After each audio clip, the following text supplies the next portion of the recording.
วันนี้ CT Music on Tour เรามาอยู่ที่ร้าน Subscribe พระราม 7 ครับผมแล้วก็คืนนี้จะมีวงรุ่นใหม่ไฟแรงอย่างวง Only Monday ครับมาเล่นในค่ำคืนนี้ครับผมซาวเอ็นเขาก็เรียกว่าฝีมือจัดจ้านเช่นเดียวกันเดี๋ยวเราไปรู้จักเขาเลยดีกว่าครับว่าเขาเป็นใครแล้วก็อุปกรณ์ที่เขาใช้ระบบที่เขาใช้เป็นอย่างไรเดี๋ยวเราไปชมกันเลยครับผม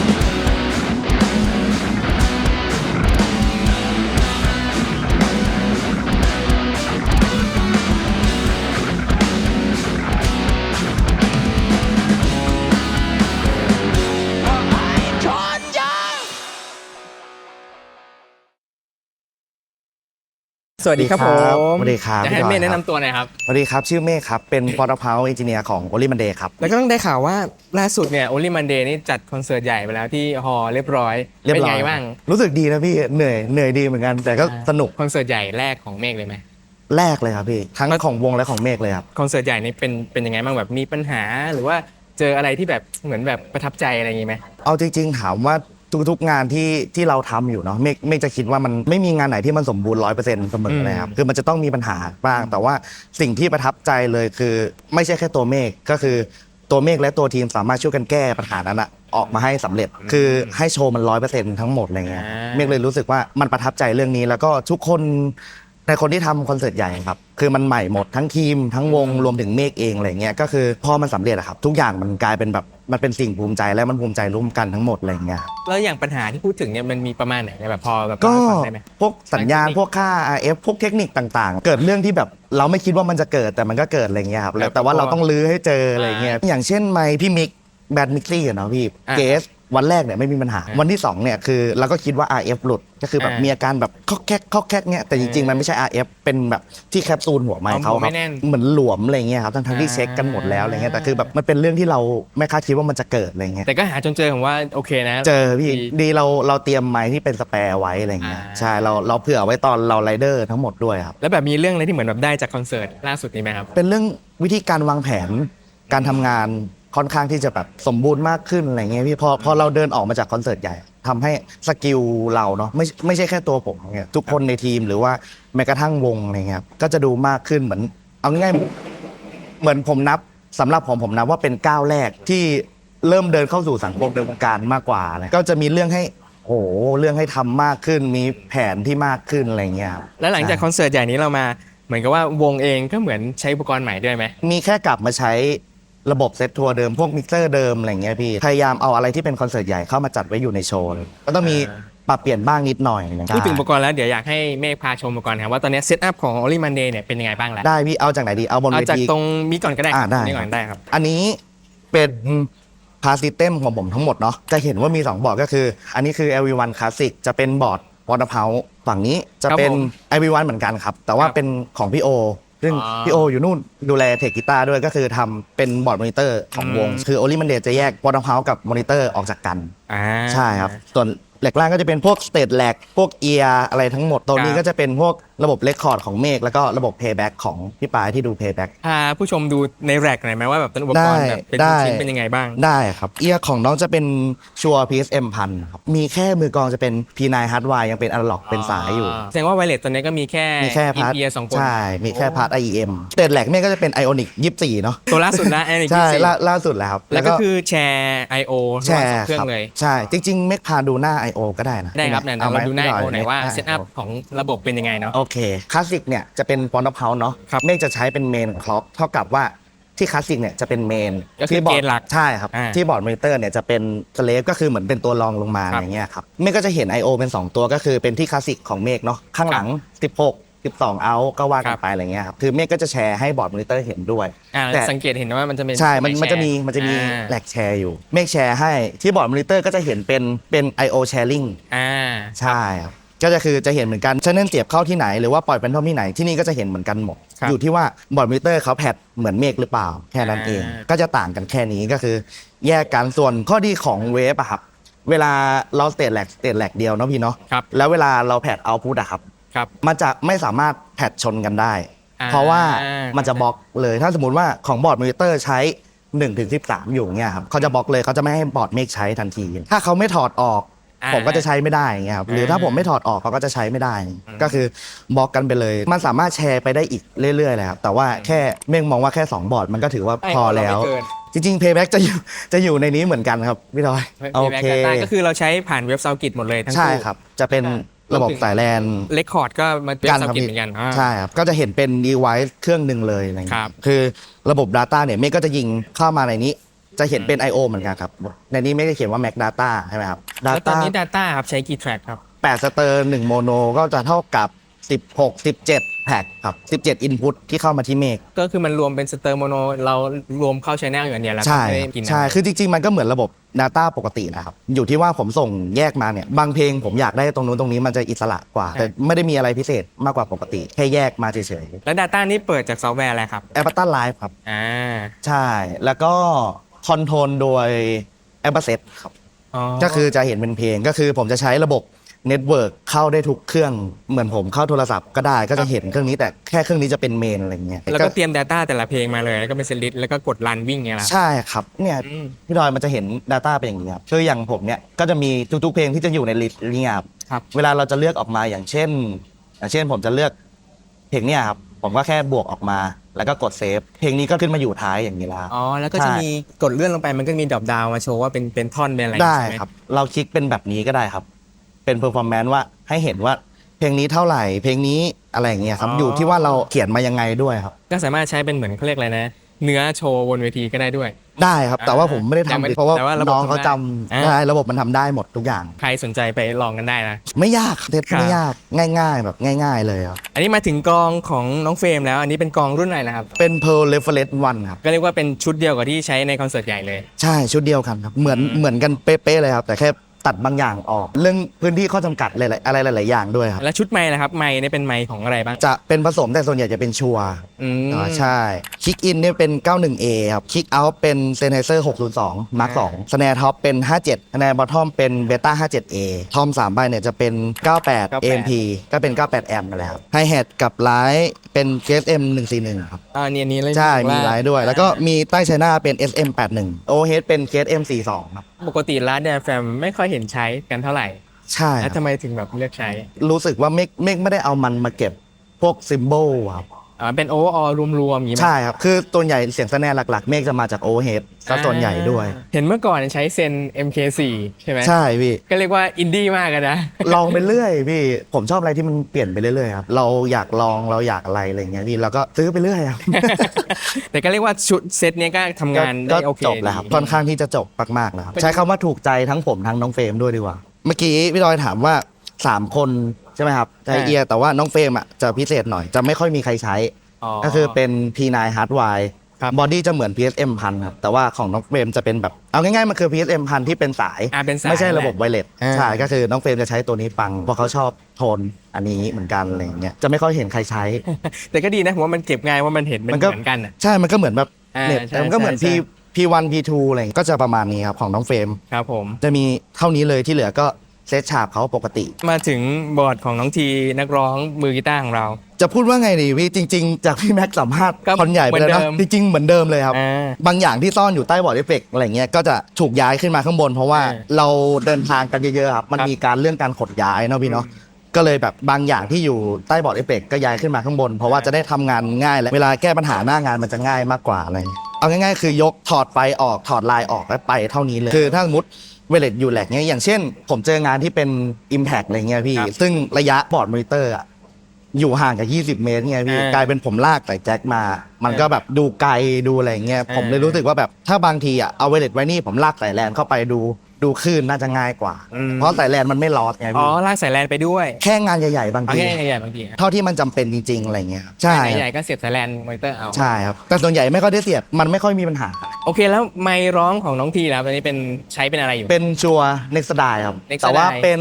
C นะครับ จริง ๆ ถ้าถามผมเลือกให้น้องครับ คือน้องทีจะร้องดังแล้วก็จะโลเยอะมากๆอะไรเงี้ยครับการเลือกเน็กซ์ไดมันจะตัดโลได้ค่อนข้างประมาณนึงคือมันจะเหมาะกับน้องทีมากๆอะไรเงี้ยครับไม่ว่าจะแพทเทิร์นไหนก็ตาม ผมมองว่าเน็กซ์ไดเหมาะกับเขาที่สุดณตอนนี้นะครับ ถ้ายังไม่มีอะไรเปลี่ยนแปลงทั้งน้องและผมนะ อะไรอย่างนี้ครับก็จะเลือกเน็กซ์ไดเป็นหลักก็จะเหมาะกับเขาที่สุด แล้วก่อนหน้าที่จะมาใช้ Next Style ก็ใช้เป็นตัวไหนหรือเปล่า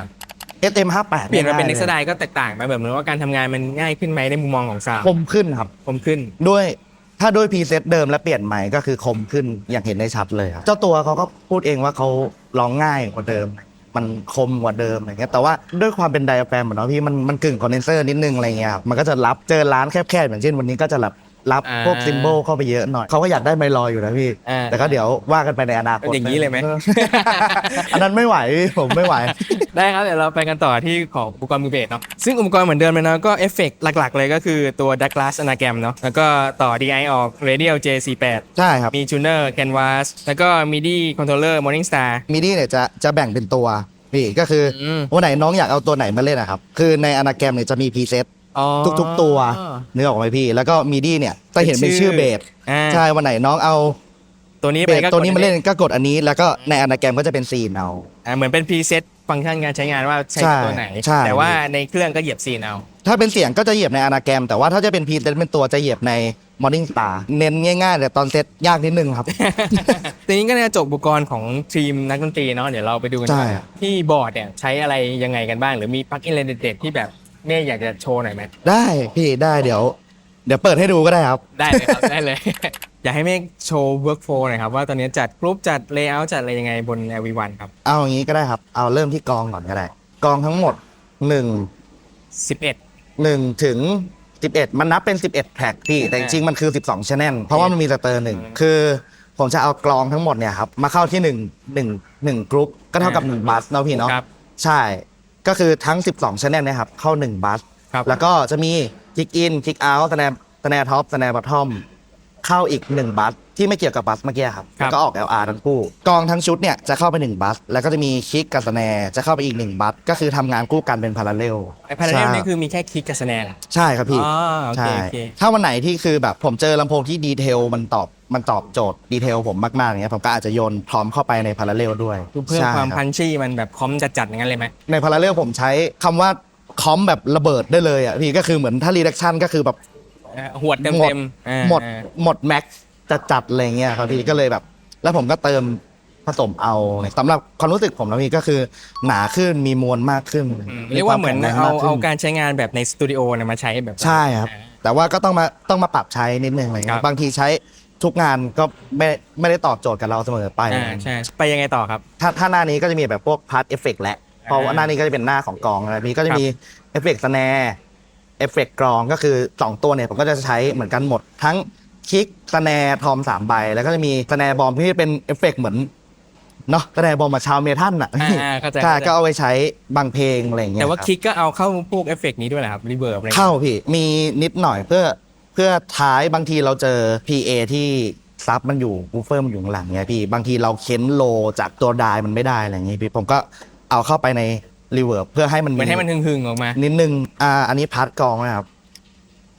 หน้านี้ก็จะเป็นหน้าของแบรนด์ก็คือเบสเหมือนเดิมเลยพี่ดายเวท2 แท็ก3 ลายครับก็คือเป็นดายเปล่าๆดายนี่คือที่ไม่ใช่ไดเรกนะพี่ก็คือดายที่ผ่านการทำอะไรมาแล้วแบบหัวแอมอะไรเงี้ยก็แต่มีเอฟเฟกต์มาแล้วทั้งหมดใช่มีแค่คลีนแต่มีแค่คลีนที่มาถึงผมอะไรเงี้ยครับแล้วก็จะเป็นเวทที่มีแต่พวกเสียงแตกเสียงคอรัสเสียงรีเวิร์บอะไรเงี้ยครับแต่จะไม่มีเสียงคลีนมาหาผมเลยผมก็จะเอา2 แท็กเนี้ยเข้าไป1 บัสเหมือนกันนี่แล้วก็ออก LR สังเกตเห็นเบสแบบว่ามีบีบลงด้วยใช่ไหมใช่พี่มันเป็นเรื่องถ้าถามผมมันเป็นเรื่องของการจัดมิติครับสมมุติว่าเรามอง LR เป็นอย่างนี้ใช่ไหมพี่เราให้กองมันอยู่คุมอย่างนี้อยู่แล้วถูกไหมครับคือเบสครับมันไม่ได้หมายความว่าพวกโลสุดท้ายมันคือตรงกลางเนาะพี่เนาะสุดท้ายถ้าเราไปถากมันอย่างเงี้ยผมรู้สึกว่ามันไม่มีประโยชน์สำหรับผมมันมีปัญหาเรื่องแบบอย่างอื่นใช่สุดท้ายคลิกที่เป็นคลิกเหมือนเสียงกระเดื่องมันก็จะอยู่ตรงกลางพี่เพราะฉะนั้นคือคนเล่นดนตรีจะรู้อยู่แล้วว่าคลิกกับเบสเนี่ยมันควรไปด้วยกันสุดท้ายมันอยู่ตรงกลางมันก็ควรจะอยู่ตรงกลางอย่างเงี้ยพี่แต่ว่ามีทริคนึงของผมก็คือผมจะถ่างเสียงเวทพวกที่เป็นเสียงแตกให้มันออกมาข้างๆนิดนึงอะไรพี่มันจะได้ไม่ทับกับตรงกลางมากเพราะว่ามันมีทั้งคิกมีทั้งสแนร์มีทั้งเบสไดที่อยู่ตรงกลางอย่างเงี้ยไม่งั้นมันจะแน่นเกินตรงนั้นผมก็เลยถ่างมันออกมาหน่อยถ้าถ่างผมมันเป็นเรื่องการจัดเลเยอร์ของสิ่งที่เรากำลังที่จะฟังอยู่กีตาร์เหมือนกันครับ4 ลายเวทไดเข้า1 บัสออก LR เห็นใส่เหมือนแบบ EQ ใช่พี่ไม่ค่อยมีอะไรครับก็คือแบบคือส่วนใหญ่อ่ะเหมือนคุยกันตอนคอนเสิร์ตใหญ่นะพี่นะว่าเราซีเรียสเรื่องที่ตัวมากกว่าซีเรียสเรื่องที่เราอะไรเงี้ยทั้งบอร์ดมอนิเตอร์ทั้งบอร์ดฟอนต์เพาอะครับเราจะซีเรียสจากข้างบนมาถ้าสมมติว่าข้างบนมันมาแล้วมันไม่ได้ตอบโจทย์อ่ะเรามีหน้าที่ แก้เนาะพี่เนาะ แก้เขาไปอีกทีนึง ใช่ครับแต่ว่าถ้าสมมติว่ามันไม่ได้จริงๆ แล้วเราจะไปทำให้มันได้มันเป็นไปไม่ได้สำหรับหน้าที่เราพี่ ถ้าซาวด์ดีตั้งแต่ซอสเนี่ยเราทำ ใช่พี่ ไมกิ้งมาดีปรับมาดี ใช่ เรา พี่ นี่แทบจะไม่ต้องทำอะไรเท่าไหร่ละ เผลอๆแค่ตั้งเกณฑ์ออนมันก็ได้เลยอะไรอย่างเงี้ยพี่ ใช่ ผม ใช่ ผมยกตัวอย่างง่ายๆ เช่น สมมุติว่ากีตาร์ไม่มีโลอ่ะพี่มาถึงเราแล้วมันไม่มีโลมาเลย แล้วเราจะไปเพิ่มโลให้เขาอ่ะสุดท้ายอ่ะสิ่งที่เราเพิ่มมันไม่ใช่โลสิ่งที่เราต้องการพี่มันก็คือน้อยใช่สุดท้ายมันก็แบบออกไปหน้า PA ก็เป็นแล้วก็หงุดหงิดเองอยู่ดีพี่สุดท้ายเรายอมเดินกลับไปแก้ต้นทางอ่ะมันตอบโจทย์เรามากกว่า ผมกับทีมจะใช้คำนี้ เกินดีกว่าขาด เกินก็ตัดออกได้ ใช่แต่ขาดปัญหา เติม จากไหนไม่ได้ เดี๋ยวไปดูที่แท็กร้องกันต่อได้เลยครับ ใช่ครับก็คือเหมือนกันนี่ร้องก็คือผมจะเพิ่มมาแท็กหนึ่งก็คือเวลาสแปร์แต่ว่ายังไม่ได้รู้ว่าจะใช้อะไรนะพี่เนาะ ครับ ก็คือผม สแปร์ไว้ก่อน สแปร์ไว้ก่อนเป็นแท็กไว้ก่อน แต่ว่าแท็กหลักก็จะอันนี้ก็จะเป็นแท็กหลักก็คือแท็กร้องน้องทีแล้วก็เข้า1บัสเหมือนกันแล้วก็ออก LR เลยพาร์ทหลังนี่จะเป็น modulation น้องทีก็คือ reverb ร้อง2ตัวดีเลย์ร้องอีก2ตัวผมจะใช้เป็นเอฟเฟกต์ตัวหนึ่งและใช้เป็นโทน1ตัวน้องทีจะเป็นคนโลเยอะไฮจะค่อนข้างสมบูรณ์น้องทีเนาะแต่น้องทีจะขาดกลาง ทีเนี้ยพอขาดกลางคือผมไม่อยากบูสต์พอเราบูสต์อย่างที่เราคุยกันเรื่องกีตาร์เมื่อกี้เลยบูสต์ปุ๊บก็น้อยใช่ไหมพี่และอีกอย่างร้องมันเป็นเรื่องของเกณฑ์ before feedback ด้วยกับ PA อะไรอย่างเงี้ยผมก็จะใช้ reverb ตรงเนี้ยเข้ามาเสริม เหมือนเป็นเพิ่ม โทน ย่านแทนปรับโทน ใช่ใช่ครับแล้วก็ตัวเอฟเฟกต์ก็จะใช้เป็นตัวเอฟเฟกต์เลยเรื่องมิติผมก็จะใช้เรื่องพวกดีเลย์ร้องเข้ามาจัดการเอาเป็นพวกดีเลย์อะไรเงี้ยก็จะเข้ามาจัดการพวกมิติของน้องทีเอาอะไรทีนี้ก็ อีกเลเยอร์เป็นเลเยอร์ไหน โอเค อันนี้เป็นเลเยอร์พาร์ทเพย์แบ็ก ใช่ เรียกว่าก็หลายแท็กอยู่ ใช่พี่ประมาณ17 input จริงๆมันจะเริ่มด้วยแท็กกีตาร์ก็คือเหมือนกีตาร์ดับเป็นกีตาร์ไฟฟ้าอะไรอย่างเงี้ยครับก็จะปกติเลย EQ นิดหน่อยครับแล้วก็จะเป็นกีตาร์อะคูสติก ครับ แต่ตรงเนี้ยผมอาจจะพิเศษนิดนึงเนาะกีตาร์อะคูสติกย้อนไปกระบวนการอัด Data มาเนี่ยกีตาร์อะคูสติกเรารู้อยู่แล้วว่ายังไงมันเป็นโมโนอยู่แล้วถูกไหมพี่จะใช้คำว่ายังไงดีคือผมอะอยากได้ความเป็นสเตอร์ ผมเลยเอา เพิ่มมิติให้มัน ใช่ เบลเลอร์มัน ใช่ ผมก็เลยแบบจะใช้ 4 หรือจะใช้ 2 ก็ได้ครับ จากโมโนเนี่ยมันก็จะถ่าง โดยการจัดเฟสอะไรก็ตามของปลั๊กอินนี่แหละครับ คือผมแค่รู้สึกว่าพอใส่แล้วผลมันได้แบบนี้ ณ ตอนโชว์ที่น้องทีร้องอะครับ แล้วมีแค่กีตาร์โปร่งอะน้องทีก็ร้องอยู่ตรงกลางและเดี๋ยวกีตาร์โปร่งก็อยู่ตรงกลางอีกกลายเป็นว่าแบบข้างๆมันไปไหนหมด มันดูแบบมันดูหวงเหวงไปหมด ผมก็เลยใช้เทคนิคนี้เข้ามาช่วยอะไรเงี้ยมันก็จะดูมีมิติมากขึ้น ดูมีอะไรให้น่าฟังมากขึ้น แท็กต่อไปก็จะเป็นพาสติงครับก็เป็นพวกเครื่องสายอะไรเงี้ยครับก็คือจะแยกมาหมด ครับ ต่อไปก็เป็นพาร์ทอินสตูเมนต์ก็คือจะเป็นพวกเป็นโนเปอร์คัชชันต่างๆ นานาอะไรเงี้ยครับแบบพวกแบบเครื่องเคาะอะไรเงี้ยครับก็จะเป็นพาร์ทอินสตูเมนต์ส่วนพาร์ทเอฟเฟกก็จะเป็นผมใช้อย่างนี้ดีกว่าใช้นิยามคำว่าไม่ต้องทำอะไรกับมันเลย เช่นอินเทอร์ลูด เอาโทอะไรแบบเนี้ยครับจะอยู่ในพาร์ทเอฟเฟกทั้งหมดแค่ครึ่งเนี้ยผมจะจัดมันอยู่ใน1บัสอีก3แท็กเนี่ยก็คือจะเป็นพาร์ทลายประสานที่เป็นเสียงร้องและพี่ก็จะมี walk dub ก็เป็นเสียงร้องดับของน้องทีแล้วก็อีกอันหนึงเป็น harmony เนาะก็คือลายประสานแล้วก็อีกอันหนึงก็คือ BV ก็คือ background vocal ที่ไม่ใช่คำพูดอ่ะพี่ที่เป็นแบบ เอาแบบฮู้ฮ่าเป็นแบบ ใช่ประมาณนี้ก็คือเป็น background vocal จ accent ริงๆ อะไรบางอ อ่ะ ย่าง ใช่พี่3แท็กเนี่ยผมก็จะจัดไปอยู่ใน1บัสอีกทีหนึ่งอันนี้คือหน้าลึกๆที่ผมเจาะผมก็จะเรียงเป็นเซกชันไปเลยอันนี้คือพาร์ท playback ต่อไปหน้า7ผมก็จะเรียงทุกอย่างที่อยู่ในบัสนั้นนะครับ อ๋อก็เอาบัสขึ้นมา มาลงในนี้หมด เวลาทำงานผมก็จะ ก็ทำบนหน้านี้ ที่บัสเอา แต่ว่าอันไหนมีปัญหาผมก็ค่อยไปเจาะหน้าทีหลัง เป็นการทำงานเป็นเลเยอร์ ใช่ อันนี้ก็คือ พี่ เหมือนเลเยอร์ ก็ บนสุด 4ใช่4 5 6เรียงลงมาเลยอะไร จัดการง่ายดีนะ มองเห็นชัดอะไรแบ่งเลย ใช่พี่ก็สมมุติว่าหน้า4กองหน้า5แบรนด์หน้า6 Data Playback หน้า7ก็คือหน้าที่เราทำงานเป็นหลักอะไรอย่างเงี้ยแล้วก็จะมีอีกหน้าหนึ่งก็คือเป็นหน้า8หน้า8ก็คือจะมีถ้าเรียงจากซ้ายไปเลยก็คือจะเป็นมอนิเตอร์ท็อกแบ็กก็คือบอร์ดมอนิเตอร์จะส่งท็อกแบ็กมาที่ผมแต่ว่าผมไม่ได้ให้เขาแบบเสียบสายย้อนกลับมาพี่ผมให้เขาเสียบตรงที่สเตตแลก ตรงนั้นเลย แล้วผมก็รับอินพุตจากสเตตแลกมาก็จะเห็นเหมือนกันใช่ไหมครับแล้วก็จะมีโชว์รันเนอร์ก็คือเป็นพี่ปายคนที่ทำเพย์แบ็กครับเวลางานใหญ่ๆคือเพย์แบ็กจะอยู่ข้างหน้ากับผมใช่ก็คือจะมีไมค์เขาแล้วก็จะมีท็อกแบ็กก็คือไมค์ผมไว้สื่อสารกับข้างบนอะไรอย่างเงี้ยครับแล้วก็จะมี IEM พี่ปายก็คือผมจะมี1 Matrix เนาะเป็น1 Matrix ก็คือให้สำหรับ Playback ก็จะมี P9 Hardwire เหมือนกันก็คือจะให้เขาฟังเพราะว่ามี Pianom อยู่ในนั้นด้วยเวลาเขาคิว Data เขาจะคิวในนั้นก็มีคิวหูฟังผมมี Playback ผมก็คือเปิดเพลงอะไรอย่างเงี้ยครับก็จะคือแท็ก Playback นี่ก็ข้ามมาแล้วแท็ก LR แล้วมี Master Bus ผมแล้วก็มี พวกแมทริกต่างๆก็คือเป็น PA ก็คือ Top LR มีซับมีฟอนต์ฟิลมีโวคอลแย่แล้วก็มี-1ก็คือมีทุกอย่างยกเว้นร้องครับพี่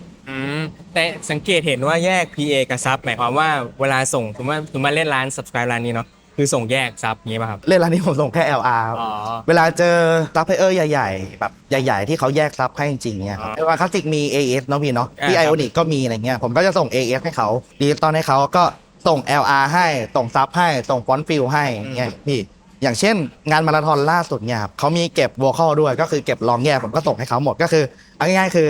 พาร์ทหลังนี่คือใช้หมดทุกอย่างแล้วก็มีออสซิเลเตอร์ก็คือเหมือนพิงน้อยนะครับ พิงน้อยได้ ก็คือส่งเช็คปกติ ฉันต้องบอกว่าเมย์ก็ใช้ปลั๊กอินเรียกว่าอัปเดตล่าสุดมากเหมือนกัน เห็นแบบมีใช้ ล่าสุด ทั้งเคิร์ฟ ล่าสุด เตอร์เคิร์ฟ AQ แล้วมีใช้อะไรทริกเกอร์อินที่เพิ่งเปิดล่าสุดด้วยนะ ใช่ครับหมด โชว์ให้ดูได้ไหมครับว่าใช้ ได้ ประมาณ พี่ ไหน เคิร์ฟอีควอเตอร์ไลฟ์เค อ่า โอเคอย่างนี้มันเป็นเรื่องของเราเนี่ยคอนทัวร์ที่เราได้ยินนะพี่เนาะคือเรามีผลต่อความไวพวกทางด้านทายอะไรอย่างเงี้ยครับบางทีเรารู้สึกว่ามันตึงมือและอะไรเงี้ยแล้วก็ผมก็เลยใช้ตัวเนี้ยช่วยก็บางทีแบบกดบางย่านมันก็จะเห็นเป็นเคิร์ฟเป็นอะไรอย่างเงี้ยพี่เรารู้สึกตัวไหนแทงหูผมก็ใช้มันกดเลยกึ่งออโต้นิดนึงครับแต่ว่าเราเป็นคนเลือกย่านเอง เราก็ทิ้วมันได้ว่าเราจะเอาตรงไหนลงเอาอะไรลง หรือเราทำเชฟของ EQ ได้ซึ่งเชฟมันค่อนข้างเหมือนกับว่ามันก็อิสระเหมือนเขียน ใช่ ได้อะ พี่เขียนได้ มั คือจริงๆมันได้หลายจุดแหละครับผมจำไม่ได้แล้วว่ามันได้กี่จุดอะไรเงี้ยจริงมันก็มีพวก advanced control มีอะไรอีกเนี่ยที่ผมเซตไปแล้วมันเป็น ครับ มันก็จะมีพวกทิวเคิร์ฟสมูทมี position attack release คือจริงๆมันเซตได้หมดแต่จริงๆไม่ก็เซตแต่ละจุดไปแล้วอะไรเงี้ยพอมาใช้หน้างานจริงๆไม่ก็แค่แบบ ปรับความเยอะ รีแลกชั่นกับ อ่า กับทิวอย่างนี้นิดหน่อย ค่อนข้างที่จะมีประโยชน์ค่อนข้าง แล้ว เย latency อะ ก็ไม่ได้เยอะด้วยนะตัวไลฟ์ใช่ไหม ไม่มีเลยดีกว่า เดี๋ยวไปกันต่อที่ตัวถัดไปก็ได้เลยครับ Curve AQ Live นี่การเสียงร้องน้องที ใช่ เอาจริง ๆ มันต้องเชนให้ฟังก่อนดีกว่าว่าทำไมผมถึงใช้ AQ แบบนี้ คือผมจะเริ่มด้วย F6 เนาะเราจะเก็บพวกแบบขยะที่เรารู้สึกว่าเราเก็บแล้วมันเป็นเสียงน้องทีมาก่อน เราทำงานปุ๊บแล้วมันเป็นเสียงน้องทีเนี่ยก็เก็บปุ๊บเราฟังก็โอเคเสียงน้องทีและใช่แล้วก็ไปต่อเลยคีนเลย แล้วเราก็ไปเกรดมันนิดหน่อยครับ ครับ ก็ PSE เกรดนิดเอาเสียงพวกอะไรที่มันรั่วๆเข้ามาแล้วก็เกรดมันอาจจะไม่หมดแต่ว่ามันช่วยได้ ก็ช่วยเรื่องเหมือนเรียกว่า signal to noise ratio ให้มันได้อีก ใช่พี่ก็พวกซิมโบลอะไรที่เข้ามาต่างๆนานาอะไรเงี้ยครับก็จะได้หมดอะไรเงี้ยทีนี้ผมจะเริ่มด้วยคอมก็1176แต่ปกติอัด reduction สักเท่าไหร่ คือผมตอบไม่ได้เนอะพี่ว่าจะ reduction จะอยู่เท่าไหร่เวลาผมทำผมใช้ความรู้สึกทำอะไรเงี้ยบางทีผมไม่อยากให้มันแข็งมาก บางทีผมแค่รู้สึกว่าถ้า reduction กับน้องทีมันเยอะไปอ่ะบางทีมันอาจจะแบบอึดอัดหรือเปล่าอะไรเงี้ย ก็เรียกว่าดูตามหน้างานเป็นงาน ส่วนใหญ่ที่ผมจะเชนให้มันเป็นน้องทีหมดซะส่วนใหญ่ทีเนี้ยคือพอเรา reduction ผมชอบอาการมันแล้วชอบอาการว่าโอเคเนี่ยแบบเนี้ยดูแข็งแรงดู ดูพุ่งหน้า ดู แล้ว ใช่ดูแบบดูไปได้ดีแล้วอะไรเงี้ยผมก็จะมันออกมาใหม่แล้วพี่นะก็เลยลอง ลองแล้วหน่อย ลองแล้วแรกก็กดมาลองก่อนที่จะซื้อจริงๆจังๆอะไรเงี้ยครับแล้วก็เห็นมันเลิร์นเคิร์ฟได้มีทาร์เก็ตอะไรเงี้ยพี่ ครับ ก็คือแบบเอ้าโอเคนะมันมีบางจุดที่บางทีมีบางอย่างที่มันเข้ามาอย่างเงี้ยเช่นเสียงฉาบอะไรเงี้ยพี่มันก็จะกดให้เราด้วยโทนบางอย่างที่น้องทีแบบบางทีน้องทีไปไม่ถึง เช่นความถี่น้องทีร้องแบบสมมติเป็นคำนี้แล้วน้องทีร้องไม่ถึงเนี้ยตรงนี้มันก็จะช่วย อืม เอาง่ายๆมันก็คือเหมือน AI 1 ตัวพี่แต่ว่ามันก็ดาบสองคมเหมือนกันว่าแบบถ้าอยู่ดีจะมาใช้เลยก็ไม่ได้อะไรเงี้ย เรียกว่ามันเป็นตัวช่วยเนาะ ใช่พี่คือผมมองว่าปลั๊กอินทั้งหมดไม่ว่าจะบอร์ดไหนก็ตามอะไรนะพี่เอาง่ายๆคือปลั๊กอินตัวไหนก็ได้มันเป็นเครื่องมือเราหมดพี่คือผมไม่ได้เกี่ยงมันว่าจะต้องตัวนี้หรือตัวนี้อะไรเงี้ยคือมันช่วยให้เราทำงานได้ดี หรือว่าช่วยให้เราทำงานได้แบบได้ประสบความสำเร็จณวันนั้นอะไรเงี้ยพี่คือผมแค่มองว่ามันก็คือเครื่องมือหนึ่งเครื่องมือที่มันช่วยเราได้ทุกอย่าง ไปกันที่อีกตัวไหมไปที่ ได้อินทิเกอร์ครับ เรียกว่าตัวล่าสุด ใช้กับอะไรบ้างครับตัว ตอนนี้ Trigger ผม เย ใช้คลิกกับสแนร์ครับใช้แค่คลิกอินกับสแนร์ต้องพูดอย่างนี้ก่อนว่าผมกับน้องเฟรมยืนยันว่าจะไม่ใช้ทริกเกอร์เนาะเราคุยกันเรื่องนี้ว่าเราเคยแบบจะไปซื้อทริกเกอร์นอกผสมโมดูลมาใช้ แต่ว่าพอมันออก 16 เนี่ยแล้วผมยกหูโทรหาน้องเฟรมแบบออกแล้วว่าทริกเกอร์อะไรอย่างเงี้ยเพราะว่าผมเคยคุยกันเดี๋ยวมันต้องออกแน่ๆอะไรอย่างเงี้ยนี่แต่ว่าจุดประสงค์หลักผมไม่ได้เอามันมาใช้เรื่องเสียงนี่ผมเอามันมาใช้เรื่องการแก้ปัญหา ผมเคยเจองานหนึ่งว่าแบบอย่างที่ผมเล่าให้ฟังพอซับอยู่ข้างหลังเนาะเวลาเราเหยียบคลิกมาเงี้ยพี่ซับมันวิ่งเข้าใหม่แล้วมันลูปอย่างเงี้ยเวลาผมเจองานแบบนั้นผมก็จะหมุนทริกเกอร์เยอะอะไรอย่างเงี้ย ผมเอามาตอบโจทย์เรื่องนี้มากกว่า เพราะจะบางทีแบบหน้างานมันไม่อำนวยให้เราทำอะไรได้สักเท่าไหร่ ใช่พี่เพราะแบบก็อย่างว่าเราจะเจอแบบไหนเราก็ไม่รู้พี่เราไม่สามารถเลือกได้ ก็เรียกว่าเป็นเครื่องมือตัวช่วยที่แบบให้แบบผ่านสถานการณ์บางอย่างไปได้ หลาย ๆ อย่างเลยแหละ ใช้คำว่าหลาย ๆ อย่างเลยแหละ อันนี้ก็ผมก็จะเกรดมาแล้วรอบนึงอะไรเงี้ยแล้วก็จะทิกเอาอะไรเงี้ยแต่ส่วนใหญ่ผมก็จะใช้เสียงจริงเป็นหลัก อย่างที่เราบอกคือเราซีเรียสเรื่องต้นทางพี่ ครับ พอเราซีเรียสเรื่องต้นทางมาก ๆ ที่เรามันไม่ต้องทำอะไรเลยด้วยซ้ ง่าย ำใช่พี่ยิ่งบอกรีเตอร์พี่โอยิ่งแบบทำอะไรก็ได้เลยอ่ะเพราะเขาทำให้น้องฟัง ครับ ใช่ก็จะแบบจะง่ายเขาก็จะมีความสุขของเขาบางทีเมฆก็จะแบบวุ่นวายอยู่ข้างหน้านิด จริ นึ ง ง ๆดีนะผมว่าแบบพอนักดนตรีมีความสุขเวลาการเล่นแบบเฮ้ยมันแล้วมัน ผม พอมันแล้วมันซาวด์ดีมันโอ้โหมันแบบบรรยากาศ ผม อะไร เคย ดี พูดไว้อย่างนี้พี่ว่าผมมองขึ้นไปบนเวทีอะและถ้านักดนตรีมันไม่มีความสุขอะเราก็มาถามตัวเองว่าแล้วเราจะมีความสุขหรอแต่ถ้าสมมุติว่าวันหนึ่งที่นักดนตรีเขาเล่นแล้วเขารู้สึกสนุกกับสิ่งที่เขาเล่นแล้วเขารู้สึกแฮปปี้อะพี่ต่อให้วันนี้มันไม่ดีอะข้างหน้าเรารู้สึกว่ามันไม่ดีอะผมก็จะคิดว่าวันเนี้ยคือมันดีที่สุดสำหรับวันนี้แล้วอะไรเงี้ยมันสนุกทุกคนสนุกอะไรเงี้ยพี่ผมจะไม่ยอมเป็นคนเดียวที่ผมรู้สึกแย่ ในนั้นอะไรเงี้ยผมก็จะคิดแบบนี้มาตลอดก็โอเคเป็นเรื่องที่ดี เรียกว่าทุกท่านคงได้ฟังการทำงานของเมฆเนาะแล้วก็เรียกว่าแนวคิดแรงบันดาลใจนะ อ่า จากเมฆพอสมควรเลยเนาะ ยินดีครับพี่ทอยยินดีมากๆเลยครับ แล้วก็เดี๋ยวช่วงถัดไปเราจะได้ชมการทำงานเมฆจริงๆกับวง Only Monday เนาะซึ่งก่อนจะไปถึงช่วงนั้นเมฆมีอะไรอยากจะฝากสำหรับผู้ชมหน่อยไหมครับ ก่อนอื่นเลยคือฝากติดตามวง ครับ ก่อนเลยครับ Only Monday ทุกช่องทางทุกแพลตฟอร์มแหละครับน้องคงมีผลงานออกมาเรื่อยๆอะไรเงี้ยครับส่วนพาร์ทของทีมผมก็จะมี IG ชื่อ only_meme day ใช่มีทีมจะมี IG ด้วยก็จะเป็นแบบใช้ชีวิตกันสนุกอะไรอย่างเงี้ยครับส่วนผมก็จะมี IG ผม _4 ตัวแล้วก็เป็น MAKEE อะไรเงี้ยครับเพิ่งอยากฝึกทำเป็นยูทูบเบอร์หรืออะไรอย่างนี้ต่างๆนานาอะไรเงี้ยครับก็ฝากด้วยก็ได้ครับ ก็สำหรับวันนี้ครับก็ต้องขอตัวลาไปก่อนแล้วก็ขอบคุณทุกท่านที่รับชมรับฟังกันมานะครับขอบคุณครับผม ขอบคุณครับ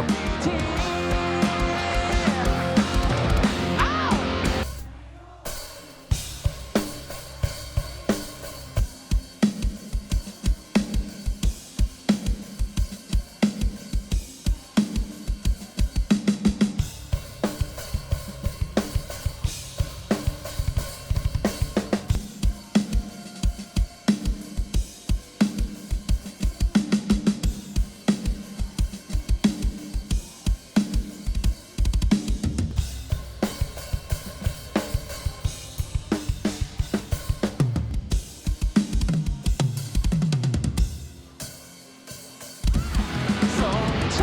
ไทยดีฉันไม่ดีความรัก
หรือทุกอาทิตย์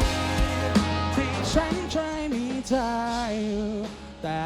ก็รู้เธอคงไม่ย้อนมามีแค่ฉันที่หรือทุกอาทิตย์และเสียน้ำตาให้กับแฟนเพราะฉันไม่เคยถูกเป็นใจเลย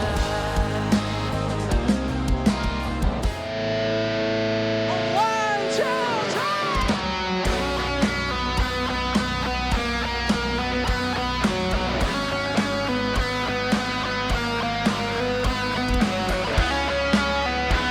ค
จะเคยเป็นหนึ่งที่ฟ้า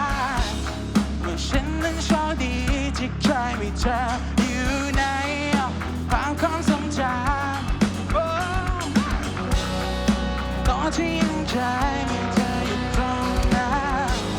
ตอนนี้ไม่มีใครมันเป็นแค่ความฝัน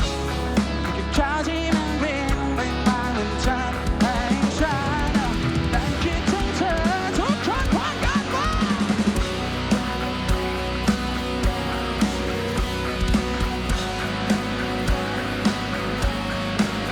ดังยัง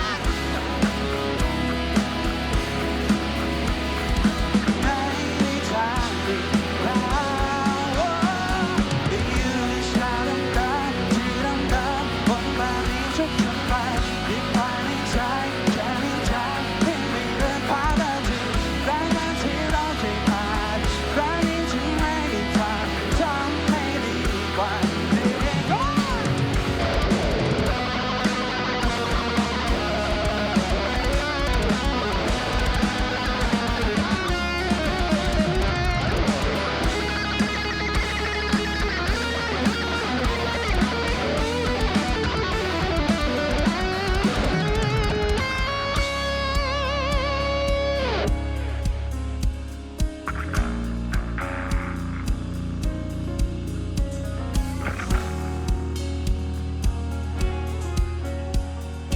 ท่าต่อไปช่วยกันร้องหน่อยนะ one two three พร้อมกันเป็นยีกาเดิมๆอยู่ภายในใจภาพนั้นยังคงเป็นเธอเตรียมตัวไว้นะเจ้า one two three ไปชาดำที่ดำคนมามีทุกครั้งไปอยู่ภายในใจแค่ในใจที่ไม่เลื่อนผ่านเท่าที่ร้านนั้นที่เราเคยผ่านร้านนี้ที่ไม่มีทางทำไม่ดีกว่าเดิมขอบคุณมากครับ